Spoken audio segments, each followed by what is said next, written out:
নমস্কার বন্ধুরা, আজকের এই ভিডিওটিতে আমরা আলোচনা করব মার্কেটের ব্যাপারে এবং শেষে একটা সুইং ট্রেডিং স্টকের ব্যাপারে আলোচনা করব।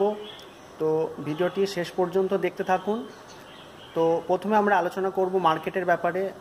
মার্কেটে যদি কথা বলি, অ্যারাউন্ড 24,300 লেভেলের দিকে মার্কেটে একটা ভালো সাপোর্ট রয়েছে এবং আপসাইডে 25,400 লেভেলের দিকে একটা ভালো রেজিস্ট্যান্স রয়েছে। তো মার্কেট এই দুটো লেভেলের মধ্যেই সময় কাটাবে যতক্ষণ না মার্কেটে একটা ভালো বাইং প্রেসার আসবে। তো আজকে মার্কেটে যদি কথা বলি, মার্কেট 25,000 লেভেলের একটা রেজিস্ট্যান্সকে পেরোতে পেরেছে এবং 25,050 এই রকম লেভেলে এখন আমি যখন ভিডিও বানাচ্ছি তখন আর কি এই প্রাইসে চলছে। তো তবে মার্কেট তখনই যে দুটো রেঞ্জ বললাম এই দুটো রেঞ্জের বাইরে যাবে যখন মার্কেটে একটা ভালো বাইং প্রেসার আসবে, আর সেই ভালো বাইং প্রেসারের জন্য দরকার এফআইআই বাইং। এফআইআই বাইং যতক্ষণ না মার্কেটে আসছে ততক্ষণ মার্কেট ভালো মতো দৌড়তে পারবে না।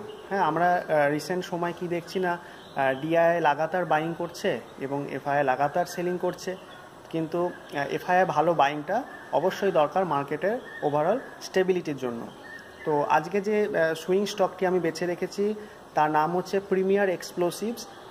স্টকটার কারেন্ট প্রাইস চলছে এখন 640, 645 এই লেভেলে প্রাইস চলছে এবং এর একটা ভালো সাপোর্ট রয়েছে 610-এর দিকে।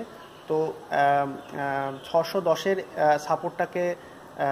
সাপোর্টটার সাহায্যে আপনারা এই স্টকটিকে একটা লং পজিশন ক্রিয়েট করতে পারেন। আর আমার মনে হয় এই সপ্তাহে স্টকটা একটা ভালো মোমেন্টাম শো করতে পারে। অ্যারাউন্ড 10-15% একটা মোমেন্টাম তো দিতেই পারে। তো স্টকটাকে অবশ্যই আপনারা র্যাডারে রাখবেন। আর যদি ভিডিওটি ভালো লাগে ভিডিওটিকে একটা লাইক এবং চ্যানেলটিকে অবশ্যই সাবস্ক্রাইব করবেন। দেখা হচ্ছে নেক্সট ভিডিওটিতে।